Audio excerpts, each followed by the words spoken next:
Sa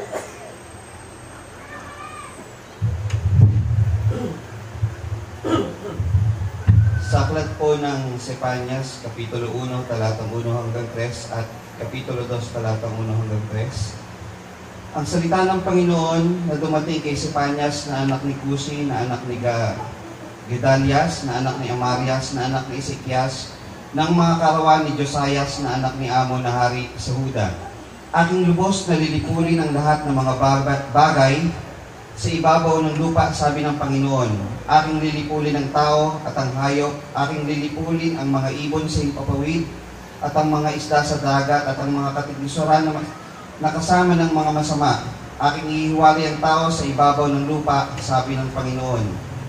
Kayo'y magpipisan o bansang walang kahihiyan. Bago ang pasya'y lumabas, bago ang dumaang parang dayami ang karawan, bago dumating sa inyo ang mabangis na galit ng Panginoon, bago dumating sa inyo ang karawan ng galit ng Panginoon.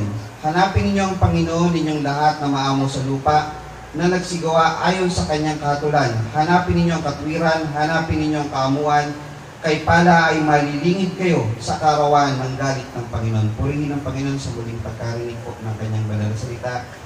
Good morning po mga kapatid. Good morning.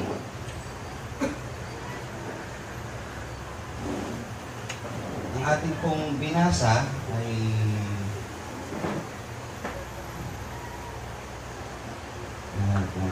ay sa aklat po ng Sefanyas mga kapatid, sa talatang Kapitulo 1 hanggang 3 at Kapitulo 2 hanggang 3. Magkasunod po kasi yung pagsambatayan po natin ulit mahaba. Isang mapagpalang araw muli ang pinagkaloob po sa atin ating mahal na Panginoon, at napakapalad po ng bawat sa atin sapagkat sa dami po muli ng tao sa sanglibutan na namamatay po sa bawat araw na dumadaan, buhay pa rin po tayo mga kapatid. Nagkakaroon pa rin po tayo ng pagkakataon upang makapagbigay lugod sa Panginoon, makapagbigay ng papuri at pagluwalhati sa kanyang pangalan, at makapagsamba sa kanya sa Espiritu at katotohanan. Gayun din mga kapatid, ay puri ng Panginoon at ating pong welcome din po ang ating panauhin po, ating Pastor Ferdy. So mga po ito, salamat po sa inyong pagdalaw. At siguro mahina siguro 5 taon na po. Mahina 5 taon. Babawian po natin ng Malanday. Tatalo din po tayo doon sa Malanday. At tayo po ay nagkaroon ng isang mabiyayang pag-aaral po kanina mga kapatid, na nagpapaalala po sa atin na tayo po mga kapatid ay may pagkakataon. Alam po natin yung mabuti, nasa atin yung pagkakataon upang gawin ito ng gawin. Samantalahin natin ang panahon, samantalang ang panahon ay malapit na, at magbigay kaluguran tayo sa Panginoon hanggang tayo may buhay. Yun kasi pinapaalala sa atin ng pag-aaral. Kasi pagpatay na tayo mga kapatid, wala na. Hindi na natin magagawa. Gayon din, sa isang taong buhay pa, pagpatay na kasi, sana nabigyan kita ng ganito, sana na mahal, hanggat buhay pa yung kasama nyo sa buhay, mahalin nyo na. Kasi pagpatay niya, hindi na niya mararamdaman yung pagmamahal at kabutihan pwedeng gawin nyo sa kanya. Gayon din sa kapatid sa pananampalataya. Hanggat buhay, kasama niyo kapatid sa pananampalataya, samahan mo sa paglilingkod. Painitin mo yung kapatid, dahil yan ay mabuti. Hindi yung pagpatay na at nandyan na, saka ang dami mong sasabihin bagay na sana nagawa mong kasama siya. Hanggat buhay ang kapatid mo, gawan mo ng gawa ng kabutihan. Na ito'y nakalulugod, sapagkat ang paggawa ng mabuti nakalulugod sa Panginoon. So yun po nga kapatid yung ating pinag-aralan. At napakalaking related po yung pag-aaral na ating natunghayan po kanina sa mensahe po na ating dadaling sa umaga po na ito. Ating pong binasa mga kapatid ay nasa Kapitulo 1 hanggang 3 at Kapitulo 2, 1 hanggang 3. Ang pabagat po nito mga kapatid, gaya po ng ating nakakaraan pong mga serye na binuksan, ito po yung nasa aklat ng Sefanyas. Nung nakaraan po, use lang natin ang konti.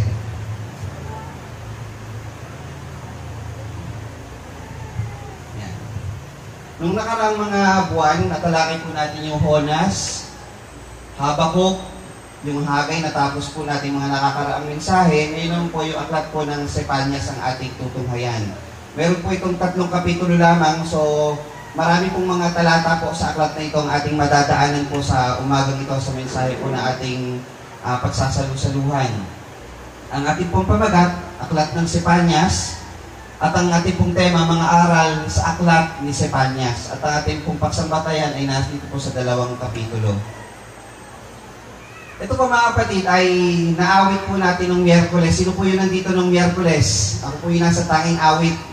Inawit ko po tapos pinasabay ko po kayo. Nais ko po muna sa pasimula ay tingnan natin kung naaalala nyo yung tono. Ito po yung isa sa mga unique verses po sa Bible. Kasi alam niyo naman mga kapatid na mahilig po tayo sa inyong likod po, mahilig po sa kasaysayan, di ba? Lagi pong history ginagamit ko. Sa dami po ng mga verses na nababasa ko, ang dami pong mga unique, pero isa to sa mga napaka-unique na verse sa Bible. At sa huling bahagi po ng mensahe na to, papakita ko sa inyo bakit napaka-unique niya. Sefanyas 3:17, naalala niyo itong kanta na to yung Miyerkules, mga kapatid? The Lord thy God in the midst of thee is mighty. He will save, He will rejoice over thee with joy. He will rest in His love, He will rest in His love. He will joy over thee with singing. He will rest in His love, He will rest in His love. He will joy over thee with singing. Sabihin niyo ako. Yan. The Lord thy God in the midst of thee is mighty. He will save, He will rejoice over thee with joy. He will rest in His love, He will rest in His love. He will joy over thee with singing. He will rest in His love, He will rest in His love. He will joy over thee with singing. The Lord thy God in the midst of thee is mighty. He will save, He will rejoice over thee with joy. He will rest in His love, He will rest in His love. He will joy over thee with singing. He will rest in His love, He will rest in His love. He will joy over thee with singing. Yan, napakagandang awit mga kapatid. Na pag nalaman niyo yung kahulugan ng mensahe na to, ng talata na ito, yung isang talata sa Biblia na pag meron daw tumanggap sa isang tao, libo-libong anghel ang nag-aawitan. Tama po ba mga kapatid? Pero tignan niyo yung talata. He will joy over thee with singing. Yung Diyos mismo, sa kanyang kagalakan, siya mismo yung aawit. Saan niyo nabasang talata mga kapatid na ang Diyos ay umawit? Maliban dito. Diba? Napaka-unique. Biruin nyo, pag tumanggap pala kayo sa Panginoon, ang Diyos mismo sa kanyang kagalakan ay umaawit. Diba? Napaka-unique na talata na the Lord has a song for me. Diba? Ganun po yung mga kapatid. Kaya napakagandang talata niya. He will joy over thee with singing. Siya yung umaawit sa iyo sa kagalakan. Sabi niya kasi, the Lord thy God, in the midst of thee, papagitna daw sa gitna natin. He will save. Dahil ililigtas niya tayo. Ito yung kanyang pagkakatawang tao. Ito yung hula ng Panginoon sa kanyang pagkakatawang tao. At sa kanyang pagkakatawang tao, upang makapanumbalik ang tao sa kanya, meron daw siyang awit sa kagalakan pag ikaw ay tumanggap sa Panginoon at iniwanan mo yung kasalanan. So ito po yung nilalaman ng awit na yan. So napakaganda ng awitin pong ito. Sefanyas 3:17. Yan po yung pasimula natin mga kapatid. Nakakalamin ulit natin sa dulo ng mensahe na ito. Ang balakas po ng mensahe natin mga kapatid ay mula sa aklat ng Sefanyas. Sa English po niya ay Zephaniah.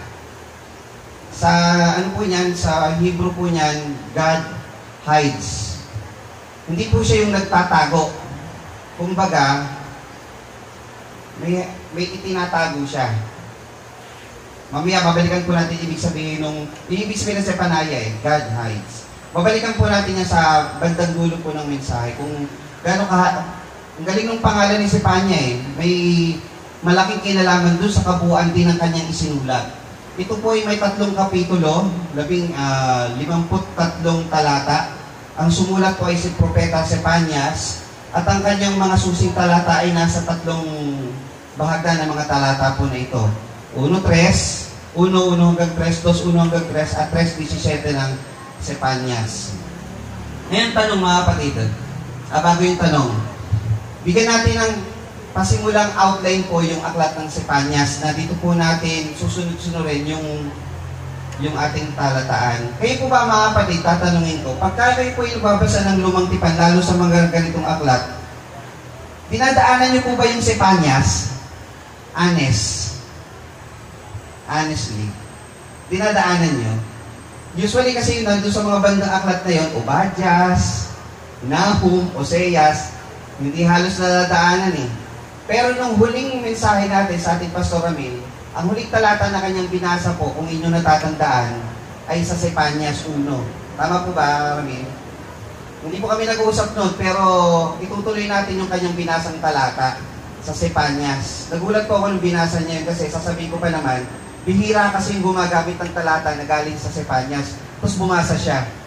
Kasi mga ilang buwan ko na po itong inihanda po itong paksa na ito. Yung mga last 12 books po ng Old Testament, nakabasta na po yun. Nakaready na siya. Anytime pwede na po natin talakayin yung last 12 books. Pati yung, di ba Genesis, nasa na tayo? Hukom, tapos natin Hukom. Yung mga susunod po nun, tapos natin po yun. Nakaready na rin, tatalakayin na lang natin kada pag-aaral. So ito mga kapatid, yung kanyang balangkas o buod. Bakit po natin pag-aaralan po ang mga aklat mga kapatid? Una, para magkaroon po tayo ng lalong maiging pagkakilala sa Diyos. Sabi kasi, saliksikin mo ang kasulatan sapagkat iniisip ninyo na sa mga yon ay mayroon kayong buhay na walang hanggan at ang mga ito'y siyang nagpapatotoo tungkol sa akin. Lahat ng mga kasulatan na kinasihan ng Diyos ay mapapakinabangan din naman sa pagtuturo, sa pagsasalat, sa pagsaway. Ibig sabihin na mapapakinabangan, it will benefit us, ito ay makakatulong sa bawat isa sa atin. Ang bawat aklat sa Biblia ay magpapakilala kung sino yung Diyos na ating sinasampalatayanan. At pag nagbasa kayo sa mga ganitong aklat, kadalasan, aminin nyo mga kapatid, mahirap unawain sa unang basa. Tama po ba? Kasi napakalalim ng Tagalog. So, ang gagawin natin, hihimayin po natin yung mga talata sa bawat kapitulo para mas madali po natin. Pag kayo naman ang bumasa, o yung sa mga susunod naman, maging teacher kayo, ito pala, may maaalala kayo kahit konti doon sa mga dinaanan nating mga mensahe. Sa chapter 1, verse 1 hanggang 18, ang nilalaman po nun, nung unang kapitulo, ang paghatol ng Diyos sa Huda at Jerusalem. So, pag binasa niyo yung sa Sepanyas 1, yan po yung nilalaman. Pinapakilala din po doon ano ang kasalanan ginawa ng Huda at ng Jerusalem sa harap ng Panginoon kung bakit galit siya. At sukat sabihin niya rito, aking lubos na lilipulin ang lahat ng mga bagay sa ibabaw ng lupa. Ano ba ayun yung paghatol niya? Ano ba kasalanan ginawa nila? Sa chapter 2, verse 1 to 3, ito yung panawagan ng Diyos. Ano ba ang dapat gawin ng tao upang maiwasan yung unang kapitulo o yung paghatol? Chapter 2, verse 4 hanggang chapter 3, verse 8, yan naman yung paghatol ng Diyos sa mga bansa at sa Jerusalem. Pati yung mga bansa sa labas ng Jerusalem, hahatulan din ng Diyos. Doon naman pinakilala sino-sino yung mga bansa na yun. Ito yung kahit nanawagan ng Diyos doon sa Kapitulo 2, 1-3, hindi pa rin sila sumunod. So, sinama sila sa paghatol ng Diyos ng mga lilipulin. At sa Kapitulo 3, talatang 9 hanggang 20, ipinapakita naman ng talataan sa kapitulo niyan yung paghatol na gagawin ng Diyos sa mga bansa at sa Jerusalem kapag sila ay nagbalik loob sa Panginoon. Gaya nga sa pag-aaral natin kanina, ang tao sa pagkalalang, tinukso, nagkasala, tapos may panawagan ng Diyos na sila ay magbago o magbalik loob sa Panginoon. Sa mga nagbalik loob sa Panginoon, ito naman po ang mangyayari sa 3, 9 hanggang 20. So, iyon po ang nilalaman ng buong aklat ng Sepanyas. Diba? Parang, pero kayo, pag binasa nyo na siya sa bahay nyo, ito ang outline nyo, mas maintindihan nyo na siya. Yun ang flow. So, handa na po ba kayo mga kapatid? Ayan. Simulan po natin sa tanong. Balik-aral sa kasaysayan, ano ang dahilan ng pagkasulat ng aklat ni Sepanyas. Pangalawang tanong, anong panahon umira ng kasaysayan? Bakit niya ito sinulat? Para kanino niya ito sinulat? Ano ang kahalagahan ng pagkasulat ng aklat? So, sagutin natin yung mga tanong na to all throughout sa kabuuan po ng mensahe.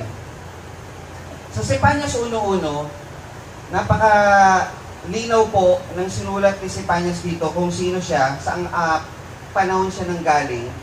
Ating pong basahin ang sabi, ang salita ng Panginoon na dumating kay Sepanyas, na anak ni Cushi. So, sino tatay niya? Si Cushi. Na anak ni Gedalias. Si Gedalias, lolo niya.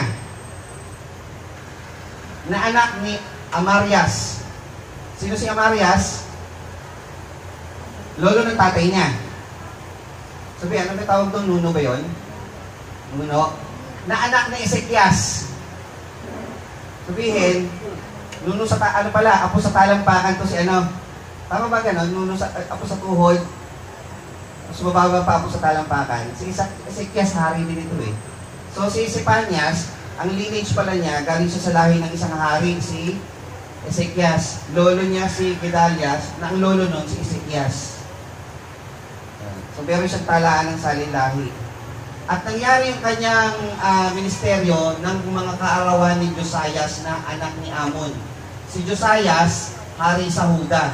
Sa panahon na nabubuhay si Josias, doon daw nag-administer o nag-ministeryo si Sepanyas. Kasi ang alam lang natin, pag sinabing Josias, ano po mga kapatid? Pag narinig ni Josias, anong pumapasok sa isip nyo? Catering. Tama ba? Josias Catering. Doon kinuha po kasi yon, yung Josias. Kasi si Josias kasi maasikaso. Kaya yung Josias Catering, kinuha nila yung pangalan ng catering nila sa isang haring maasikaso. Kaya hindi po ako hindi ako nag-marketing ha. Kaya pag sa kanya kayo nagpa-catering, asikasuhin kayong lubos ni Josias. Ganun yung ano nila doon. Ganun yung tagline nila. So balik tayo sa mensahe. Ito pong si Sepanyas namuhay sa panahon ni Haring Hosea o Josias. Yan yung palatandaan natin. Ngayon, kung siya'y namuhay sa panahon ni Josias, tingnan natin yung kasaysayan ni Josias kung saan siya dumating, itong si Sepanyas. Ano ba ang nangyayari sa panahon ni Josias nung sila ay nandun sa panahon na yun? Ng mga kaarawan ni Josias na hari sa Huda. Tingnan po ninyo yung ikalawang hari 21:19. Sabi po dito, si Amon ay may 22 taon nang siya'y magpasimulang maghari at siya'y nagharing 2 taon sa Jerusalem at ang mga pangalan ng kanyang ina ay si Masalimet na anak ni Harus at ni Hotba at siya'y gumawa ng masama sa paningin ng Panginoon gaya ng ginawa ni Manases na kanyang ama. Si Amon na hari noon gumawa ng masama sa paningin ng Panginoon at siya'y lumakad ng buong lakad na nilakad ng kanyang ama at naglingkod sa mga Diyos-Diyosan na pinaglingkuran ng kanyang ama at sinamba niya ang mga yaon. So yung Amon na hari noon, talo sila sa harap ng Panginoon, sumamba sa mga Diyos-Diyosan, masama ang ginawa. Anong sumunod na nangyari?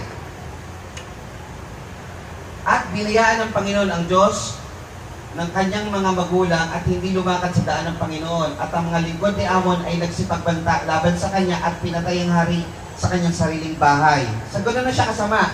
Ultimo yung kanyang mga kasamahan, nagbanta na sa kanya at pinatay pa siya. Ngunit pinatay ng bayan ng lupain ang lahat na nagsisipagbanta laban sa haring Amon at ginawang hari ng bayan si Josias na kanyang anak na kahalili niya. So, nung panahon na yun, alam niyo naman, pagkarian, sino pumapalit sa hari pag namatay? Yung anak. Ang anak niya si Josias. So, ang pumalit sa haring Amon, si Josias. Si Josias ay may 8 taon nang magpasimulang maghari. Imagine mga kapatid, 8 years old, hari ng Huda. Sino po bang lalaki nito yung 8 years old? Si Maui kasi, 10. Tama po ba 10 o 9? 9. Sino po ba mas bata kay Maui? O imagine nyo lang, si Maui na lang. Hari sa Huda. Sipin nyo, walang balakid sa buhay, no? Ay, hindi mo pwedeng salungatin gusto nun. Pag sinabi, ayoko pang matulog, di matutulog yun. Di ba? Bata eh. Pero kahit na siya ay bata, hindi naging yung paglaki niya, hindi naging masama eh. Kasi, basahin natin. At siya'y nagharing 31 taon sa Jerusalem at ang pangalan ng kanyang ina ay Ibida, na anak ni Adaya na taga-Boscat. At siya'y gumawa ng matuwid sa harap ng Panginoon, sa mga mata ng Panginoon, at lumakad ng buong lakad ni David na kanyang magulang at hindi lumiko sa kanan o sa kaliwa. Tingnan niyo pinag-aralan natin kanina, mga kapatid. Ano daw yung kasamaan? Ang kasamaan dalawa. Alam mo yung mali, ginawa mo pa. At alam mo yung tama, di mo namang ginawa. Si Josias, para hindi siya magkasala, hindi lumiko sa kanan o sa kaliwa. Ano ibig sabihin nun? Diretso, nagpatuloy sa kung ano ang ginagawa ng kanyang ninuno o kanyang, sinabi dito, ng kanyang magulang, si David. Galing kasi siya sa lineage ni David. Sinundan niya kung ano ang paghahari na ginawa ni David na, sabi dun sa isang talata, David is a man before God, after God's own heart. Malapit sa puso ng Panginoon itong si David. Lumakad ng malapit sa puso ng Diyos itong si David. Doon sumunod si Josias. Ano ba ang ginawa ni Josias kaya naging mabuti siya sa harap ng Panginoon? At nangyari ng 18 taon ng Hari Josias, nung 18 years na siyang naghahari, na sinugo ng hari si Sapan, na anak ni Azaya, na anak ni Mesulam, nakalihim, yung Secretary of Defense niya, sa bahay ng Panginoon na sinasabi. Alam nyo kasi, nung panahon na yon, itong si Amon, may bahay ang Panginoon yung templo, iba yun. Walang paglilingkod na nangyayari sa Panginoon, walang paghahain na nagagawa ang mga tao. Sa harap ng Panginoon, talagang nasa kasamaan sila. Anong ginawa ni Josias? Yung kanyang kalihim, inutusan niya, pumunta ka sa templo o doon sa ginawa na ni David, ni Solomon, yung templo ng Diyos. Pumunta ka sa bahay ng Diyos, ahunin mo si Hilkas na dakilang saserdote. So yung kalihim at saka yung dakilang saserdote, pumunta kayo doon upang kanyang bilangin ang mga salapi na ipinasok sa bahay ng Panginoon at tinipon sa bayan ng Tagatanod Pinto. Sabihin, husahin niyo yung pera na naipon. At ibinigay sa kamay ng mga gawa na siyang tumitingin ng gawain sa bahay ng Panginoon. At ibigay sa mga manggagawa na nasa bahay ng Panginoon upang husayin ang mga sira sa bahay. Napakagandang hari nito, mga kapatid, ni Josias. Kung ano yung mga naipon noon, ipunin nyo. Ano ibig sabihin ng husayin? Iayos yung bahay ng Diyos. Di ba magandang ano yun? Prinsipyo ng isang leader yun. Para makabalik tayo sa paglilingkod sa Panginoon, unahin natin yung bahay ng Diyos. Ayusin natin yan. Kasi dyan tayo magkakatipon, dyan tayo magsasama-sama. Ayusin natin to. Sa mga anluwagi, ano yung anluwagi? Karpentero at mason. Sa atin kasi, karpentero, sa kahoy lang. Pag mason, semento o bato. Sa kanila, pag sabi ang luwagi, dalawa na yon. Karpentero at mason na yon. At sa mga manggagawa at sa mga kantero at sa pagbili ng kahoy at sa batong tabas upang husayin ng bahay. Gayon may walang pagtutos na ginawa. Walang auditing na nangyari. Bakit? Sila nasa kanila sa salapi na nagbigay sa kanilang kamay sapagkat kanilang ginawang may pagtatapat. Ganda ng plataforma o reformang ginagawa ni Josias. At nai-inspire yung mga tao na gumawang may katapatan sa pag-aayos ng bahay ng Panginoon. Ba? Tingin nyo kung manggagawa nyo, ganon. Ba, sarap pagpagawa ng bahay? Yan. At si Hilkas, dakilang saserdote, ay nagsabi kay Sapan na kalihim, aking nasumpungan ang aklat ng kautusan sa bahay ng Panginoon at ibinigay ni Hilkas ang aklat kay Sapan at kanilang binasa. Ang naging problema sa panahon ni Amon at ng ibang mga naging hari, kaya lumakad sila sa kasamaan o sa kasalanan, yung aklat ng Panginoon na iwang, naaalikabukan, nakatago lang doon sa bahay ng Diyos, hindi binabasa. Sa kanilang pagsasaayos ng bahay, nakita nila yung aklat ng kautusan at kanyang binasa. At binasa ni Sapan sa harap ng hari. At nangyari ng marinig ng hari, sino po yung hari? Josias. Ang mga aklat ng kautusan ay kanyang hinapak ang kanyang suot. At ang hari ay nagtuos kay Hilka sa sacerdote at kay Ahikam na anak ni Sapan at kay Akbor na anak ni Makaya at kay Sapan na kalihim at kay Asay na likod ng hari na sinasabi, kayo'y magsiyaon, isanggunin ninyo sa Panginoon at ang bayan at ang buong Huda tungkol sa mga salita ng aklat na ito na nasumpungan, sapagkat malaki ang pag-iinit ng Panginoon na nabukso sa atin, sapagkat hindi dininig ng ating mga magulang ang mga salita ng aklat na ito. Kaya pala, puro nilang paghirap ang nangyayari sa ating bansa. Sabi ni Josias, yung panahon na yun, itong sina Amon at ng ating mga magulang, hindi sinunod ang nakasulat sa aklat ng Panginoon. Iniwang wasak yung templo, bahay ng Diyos, hindi binabasa yung aklat. May kwento dyan mga kapatid eh. Bakit yung taong yun, miserable ang buhay? Tingnan mo, oh. May barbero naman. Ayaw, gulo-gulo ng, katawan. Ayaw naman maligo. O, diba? Pwede naman maligo, pwede naman para maging maayos ang buhay. Kumbaga, sa isang tao, kaya miserable ang buhay mo, ayaw mo kasi lumapit sa Diyos. Andiyan naman ang Diyos at malapit eh. Diyos ang makapagbabago ng buhay mo eh. Eh sila, yung aklat, hindi kasi nila binasa, nandun naman yung aklat ng Panginoon, ayaw nilang lapitan. Ngayon, nung nakita ito ni Josias, ang laki ng pagkukulang natin sa Panginoon, eh, hindi nila kasi alam yun eh. Kaya nung nalaman nila, ginawa agad ni Josias kung anong kanyang dapat gawin. Sa nakakaalam ng paggawa ng mabuti at di ginagawa kasalanan. Nalaman ni Josias ang kanyang dapat gawin. Anong dapat niyang gawin? Ginawa niya. Diba? Ang laki pala ng pagkukulang natin, hindi natin nagagawa. Gawin natin at ang buong bayan. Na gawin ang ayon sa lahat ng nasusulat tungkol sa atin. Andito ang aklat ng Panginoon, gawin natin ang nakasulat dito.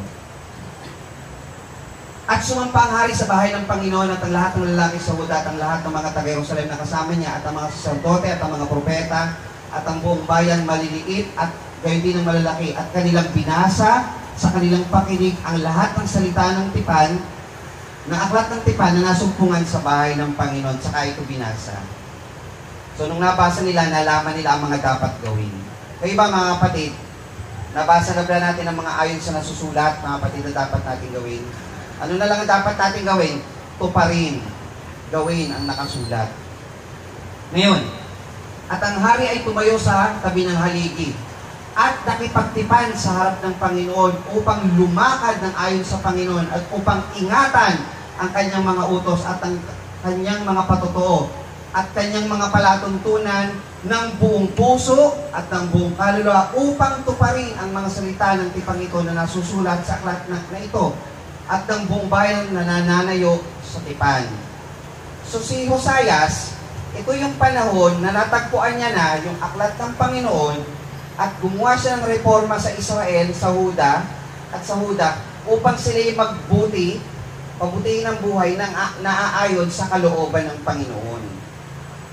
So, alam niyo na dapat nyo gawin natin to. Pero kung gagawin natin ito, gawin natin ito ng buong puso, buong kaluluwa. Tuparin natin ito ng buong puso. Hindi yung tutuparin natin dahil sinabi lang ito sa atin. Tutuparin natin ito ng buong puso dahil ito'y para sa Diyos. Hindi para tutuparin natin dahil ayaw lang natin may masabi yung tao.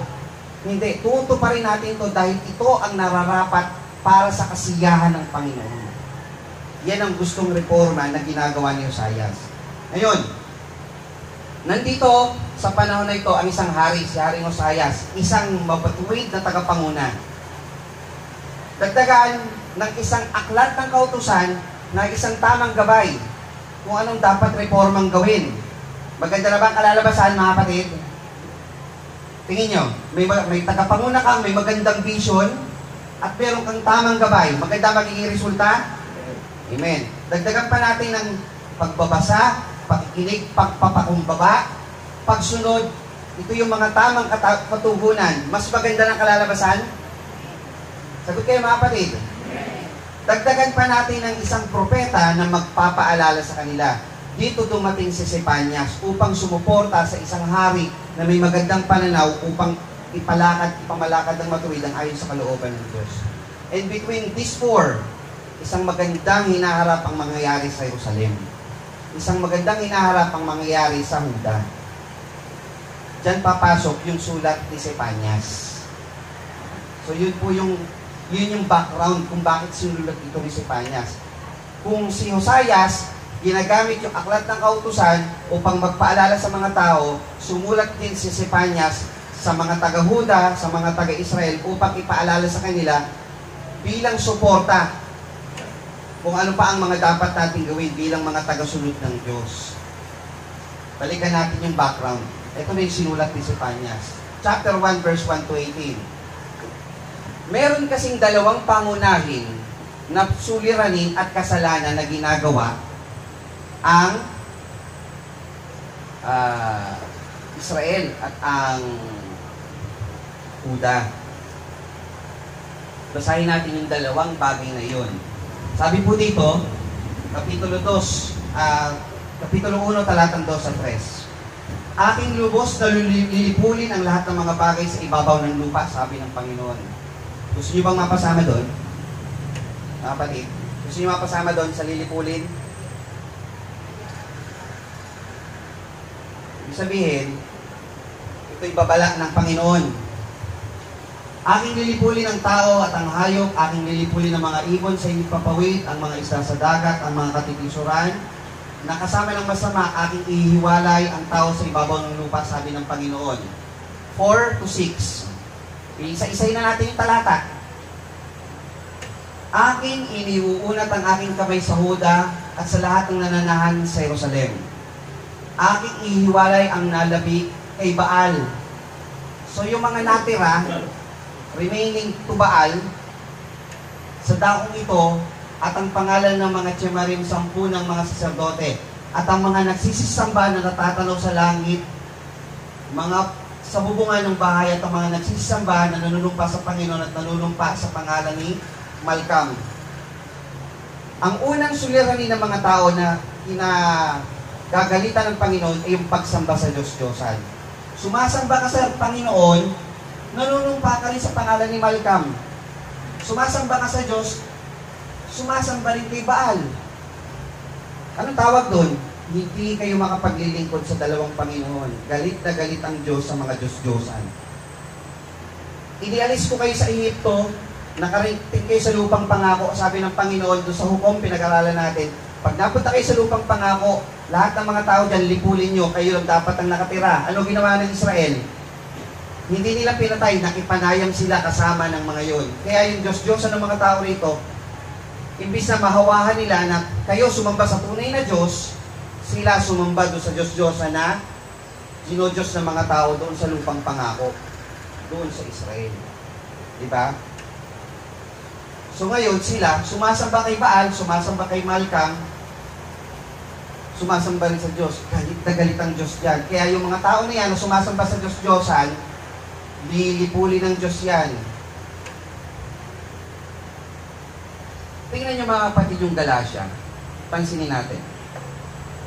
At hayag ang gawa ng laman sa makatwid bagayang mga ito, pakikiapid, karumihan, kalibugan, pagsamba sa Diyos-Diyosan, pangkukulang, mga pagtataniman, mga pagtatalo, paninibugo, mga pagkakaalitan, mga pagkakampi-kampi, mga pagkakabahabahagi, mga hidwang pananampalataya, mga kapanaghilian, mga paglalasing, mga kalayawan, mga katulad nito, tungkol sa mga bagay nito ay aking ipinapaunang paalala sa inyo, tulad sa aking pagpapaalala ng una sa inyo, nang mga nagsisigawa ng gayong bagay ay hindi magsisipagmana sa kaharian ng Diyos. Hindi lang po yung pagsamba doon sa ribulto ang kinagagalitan ng Panginoon. Kung ayaw niyong malipol, nakasama ng sanglibutan na sumasamba sa Diyos-Diyosan, iwasan din ninyo yung mga gawa ng laman. Huwag kayong magsabi sa inyong sarili, hindi naman kasalanan ikamamatay. Hindi po ganun ang diyan. Ayaw ng Diyos, huwag mong gawin. Yung gusto ng Diyos, gawin mo. Huwag na kayong makipagkatwiranan na hindi naman kasalanan ikamamatay ito. Pansin niyo yung talata. Patayin ninyo ang inyong mga sangkap ng katawan na nasa ibabaw ng lupa, pakikiapid, karumihan, masamang pita, masamang nasa, at kasakiman. na iya'y pagsamba sa mga Diyos-Diyosan. Pati yung mga gawa ng laman, pagsamba rin nyo sa Diyos-Diyosan kung akala nyo mga kapatid na hindi. At ang pagsamba sa Diyos-Diyosan, yan po isa sa mga pangunahing ayaw na ayaw ng Panginoon. Hindi lang yung rebulto. Ano-ano yung mga yon? Ulitin natin. Pakikiapid, karumihan, kalibugan, pagsamba sa Diyos-Diyosan, pangkukulang, pagtataniman. May nagtatanim pa ba ng sama ng loob sa inyo, mga kapatid? Baka tumubo iyan. Oh. Mga pagtatalo, paninibugho, pagkakaalitan, alisin niyo yan sa inyong puso. Mga pagkakampi-kampi, pagkakabaha-bahagi. Diba? Ano sabi doon? Na iya'y pagsamba sa Diyos-Diyosan. Kaya si Sepanias, nagpapaalala, hindi lang sa Jerusalem o sa Israel o sa Huda ng panahon na yon, tagos po yan hanggang ngayon na ang Diyos ayaw niyan. Kung ayaw niyong malipol, iwanan niyo yan. Na dahil sa mga bagay na yan ay dumarating ang kagalitan ng Diyos sa mga anak ng pagsuway. Pangalawa, Sepanias 1:6 at 12, at ang mga nagsitalikod na mula sa pagsunod sa Panginoon, at yung mga hindi nagsisihanap sa Panginoon, ni sumasangguni man sa Kanya. Ito yung 12, tignan niyo mga kapatid. At mangyari sa panahon yun, ang Jerusalem ay sisiya sa atin kung may mga ilawan, at aking parurusahan ng mga tao na nagsisupo sa kanyang mga latak, na nagsasabi sa kanilang puso ang Panginoon hindi gagawa ng mabuti, hindi gagawa man siya ng masama. Ano ibig sabihin nito? Yung mga tao na sa kanyang sarili, ang Panginoon hindi naman gagawa ng mabuti, hindi naman gagawa ng masama. Stagnant ang pananampalataya niyan. Sa bagong tipan, ano ibig sabihin niyan? Sapagkat ikaw ay malahinga, hininga, hindi mainit o malamig man, isusuka kita sa aking bibig. Hindi ka dapat stagnant sa pananampalataya. Nalalaman kong yung mga gawa na ikaw ay hindi malamig o mainit man, ibig ko sana ikaw ay malamig o mainit. Kaya sapagkat ikaw ay malahininga, mainit o malamig man, isusuka kita sa aking bibig. Kailangan mga kapatid, magsipag ka sa pananampalataya, yun ang gusto ng Diyos. Ayaw ng Diyos na ikaw, kung ano lang yan na yun, okay na to, hindi ganon. Gusto ng Diyos, manumbalik ka sa Panginoon, gawin mo yung gusto niya. Magbigay lugod ka sa Panginoon. Ngayon, yun yung chapter 1 na ipinakita ni Sepanias yung ito ang kasalanan ginagawa ng Huda at ng Jerusalem, ng Israel, at ito ang gagawin ng Diyos sa pag hindi ka umalis sa ganong kasalanan. Chapter 2. Ang panawagan ng Diyos, mga kailangan gawin upang hindi mapasama sa kaparusahan darating mula sa galit ng Diyos. Kayo'y magpipisan o bansang walang kahiyan. Bago ang pasya ay lumabas, bago dumaang parang dayami ang mga karawan. Bago dumating sa inyong mabangis na galit ng Panginoon, bago dumating sa inyong karawan ng galit ng Panginoon, hanapin ninyo ang Panginoon, ninyong lahat ng maamo sa lupa, magsigawa kayo ng ayon sa kanyang katulan. Hanapin ninyo ang kanyang katwiran, hanapin ninyo ang kamuan, kay pala ay malilingid kayo sa kaarawan ng galit ng Panginoon. Naalala niyo yung awit kanina? Sabi, mananatili sa iyong... Alam niyo ibig sabihin ng mananatili sa iyong lilim? Ito po yun. Kay pala ay malilingid kayo, God will hide you from the wrath that is coming. The wrath o sa galit ng Panginoon na darating. Ilililim niya kayo. Anong gagawin nyo para hindi kayo mapasama sa paglipol? Magpisan kayo bago dumaan, bago dumating karawan ng galit ng Panginoon. Bago dumating, nagbago na kayo. Hanapin ninyo ang Panginoon, hanapin ninyo ang katwiran, hanapin ninyo ang kawaan. So, iyan ang paalala ng Panginoon kung inyong titignan maigi ang mga talata. 3 beses pinaalala, bago dumaan ang galit ng Panginoon, magbaliklog kayo sa Panginoon. Magpisan, magsama-sama na tayo mga kapatid. Let's have fellowship in the name of the Lord. Kaya, binigyang diin ng ating pastor kanina, napakalaking bagay para sa atin na tayo ay magsama-sama sa pagkakatipon, sa pagsasama-samang nagpupuri at nagluluwalhati sa Kanya. Manatili sa lilim ng pag-ibig ng Diyos. Manatili kayo sa Kanyang yakap. Sabi, bago dumating. Hanapin ninyo ang Panginoon. Hinahanap niyo ba, mga kapatid? Magsigawa kayo ng ayon sa kanyang kahatulan. Hanapin ninyo ang katwiran. Hanapin ninyo ang kamuan. Alam niyo yung kamuan, pag pinagsabihan kayo, ganito daw yung maamo, ba't siya? Maamo yun, mga kapatid. Ikaw nga eh. Maamo ba yun? Maamo ba yung mga kapatid? Hindi. Ang maamo, pag pinagsabihan, sorry po, patawad po. Make up po ako, I'll do my best. Ngayon po, mula ngayon, I'll do my best for the Lord. Di ba? Yung maamo, tanggapin mo yung pagkakamali mo, lumakad kang ayon sa kahatulan ng Panginoon. Hindi yung mata mo, naghahanap ng kung sino may mali, upang i-justify yung maling ginagawa mo. Ba't siya, di mo sinisita? Hindi ganun ang maamo. Tingnan mo yung sarili mo, malakad ka ba, kaayusan sa harap ng Panginoon. Yan ang tinatatanaw ng panawagan ng Diyos. Tingnan niyo yung Zephanias. Zephanias. Sa English, Zephania, God hides. Kapitulo 2:3, kay pala ay malilingid kayo sa kaarawan ng galit ng Panginoon. And ye shall be hid in the day of the Lord's anger. Itatago ka. Paano pagtatago yun? Gaya ni, basahin natin kung sino. 27:5, sapagkat ang kaarawan ng kabagabagan ay iingatan niya ako sa lihim ng kanyang kulandong. Mananatili sa lilim ng Panginoon, kulandong, iingatan niya ako sa lihim ng kanyang kulandong. Ito kasi, dito kinuha yung kinanta natin eh. Galing nung nagkano kanina, sino yung nag-ayos ng paawit natin? Sumakto. Dito galing po yung verse na yun. Sa kublihan ng kanyang tabernakulo, ikukubli niya ako. Itatago ka ng Panginoon. So pagka nagpaulan ng Panginoon ng granizo, hindi ka mapapahamak dahil kanya kang kinupukpok. Ikinubli ka na niya. So God hides you. Hindi siya yung nagtago. Itinago ka ng Panginoon. Ikukubli ka niya. So magbalik loob ka. Iwasan mo yung pagsamba sa Diyos-Diyosan, ikukubli ka niya. Iwasan mo yung pagiging stagnant ng pananampalataya mo, ikukubli ka ng Panginoon. Kanyang itataas ako sa ibabaw ng isang malaking bato. Si Lot, mula sa pag-ulan ng granizo, itinago ba siya ng Panginoon? Amen. Si Noe, mula doon sa baha, itinago ba siya ng Panginoon? Amen. Ang iglesia mula sa kahatulan at kaparusahan, itatago yan ng Panginoon. Bakit po? Ang sabi kasi sa Colossus 3, sapagkat kayo'y nangamatay na at ang inyong buhay ay natatagong kasama ni Kristo sa Diyos. Sa pangtalata, ngayon wala nang anumang hatol sa mga na kay Kristo. So manatili ka, pag dumating ang kahatulan ng Panginoon, pag ikaw ay na kay Kristo, walang hatol na darating sa iyo. So manatili kang na kay Kristo. At paano mo patitibayin ang iyong pananatili sa Panginoon kung wala ka naman sa pagkakatipon?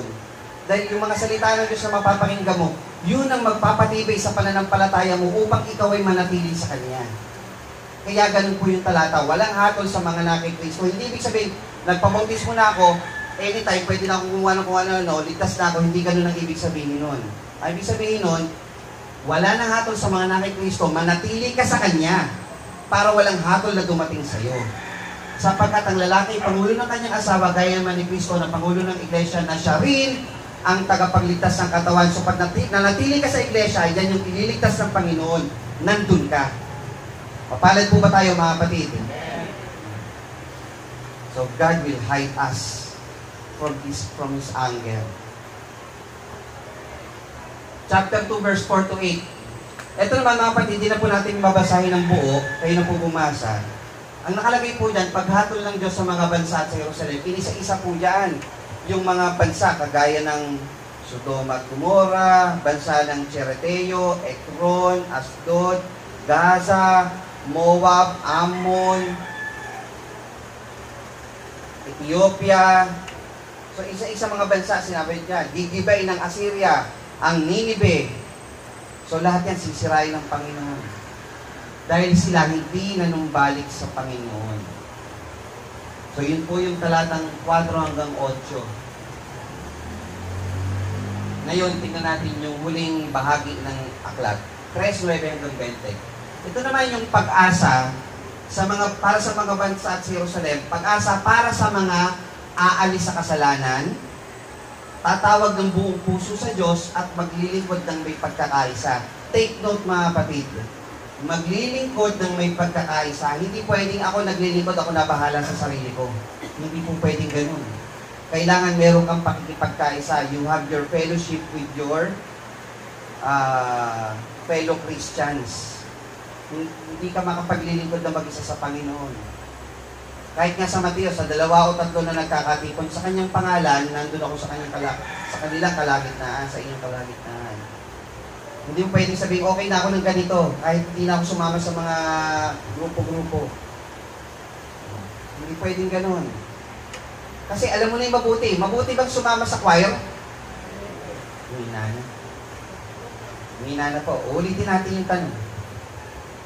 Sa nakaalam ng paggawa ng mabuti at di ginagawa, kasalanan. Mabuti po bang sumama sa choir, mga kapatid? Hindi naman ako sumagot. Bahala kayo. Narinig nyo na ang mabuti. At ang di gumagawa, baka kayo'y malipol. Binabahagi mo ang iyong sarili mula sa iba. Tuna kayo ng Panginoon, mga kapatid. Pero ang masarap, kung inaakala nyo masarap ang maglingkod sa Panginoon, kinusin ng Panginoon, ng Espiritu ng Panginoon, ang inyong puso at kaluluwa ng isip. Maging maamo tayo sa harap ng Panginoon. Sabi po dito, at ang paraan ng kasiyahan ng Diyos. Basahin natin yung 3:9 ng Sipanyas. Sapagkat aking ngang sasaulian ang mga bayan ng dalisay na wika, upang silang lahat ay makatawag sa pangalan ng Panginoon na paglingkuran siya ng may pagkakaisa. Isa sa susi, sabi po dito, 3:9, na paglingkuran siya ng may pagkakaisa. Napakagandang, mga kapatid, napakagandang prinsipyo sa buhay. Ako'y nakikipagkaisa sa katawan ng Panginoon. Sa pakikipagkaisa sa kanyang pag-ibig. Diba? Ngayon, basahin natin yung huling talata natin babanggitin po sa aklat na ito. Sabi, ang Panginoon mong Diyos ay nasa gitna mo, na makapangyarihan na magliligtas. Siya'y magagalak dahil sa iyo na may kagalakan. Siya'y magpapahinga ng kanyang pag-ibig. Siya'y magagalak sa iyo na may pag-awit. So, yan yung English kanina. Siya'y magagalak sa iyo na may pag-awit. Gusto niyo ba, mga kapatid, magalak ang Panginoon sa iyo? Yan ang nasain natin. Dahil pag ang Diyos ay nagalak sa iyo, may putong ng katwiran ibibigay sa iyo eh. May gantimpalang ibibigay sa iyo ang Panginoon. Ano ba ang inyong nasa sa buhay? Impyerno o paraiso? Mamili kayo, buhay o kamatayan. Nasa inyo yung buhay, nakasama ang Panginoon. Pero para magawa natin yun, ang nasain natin, magalak sa atin ang Panginoon. At ang Diyos magagalak, sabi, sa binasa kanina, ang paggawa ng mabuti ay nakalulugod sa Panginoon. Siya'y nagagalak sa iyo na may pag-awit. The Lord thy God in the midst of thee is mighty. He will save, He will rejoice over thee with joy. He will rest in His love, He will joy over thee with singing. Siya iaawit sa ating mga kapatid. Yan yung paalala na ginawa ni Sipanyas sa Huda, sa Jerusalem, at tagos hanggang sa panahon ngayon. Na hindi lamang siya nagbibigay ng paalala doon sa bansa, kundi nagpapaalala sa atin habang ating nababasa ang kanyang aklat na isinulat. Na magbigay sa atin ng inspirasyon. Kung dito sa lupa, sino po ang tinatawag natin na tagapanguna para sa atin dito? Panginoon. Magamit ang Panginoon ng mga tao upang manguna sa atin. Hindi kaya kayo naman, yung mga magiging propeta naman para sa iba, na bibigay ng hula, sasabihan nyo naman yung ibang tao, may galit ang Diyos na parating, manumbali kayo sa Panginoon. Para maging maganda ang kalabasan ng mundong ito na napapasama, na meron pa rin mga tao na maliligtas. at magpapasaya sa mahal na Panginoong Diyos sa pamamagitan mo, sa magitan natin na ilaw ng sanglibutan ito.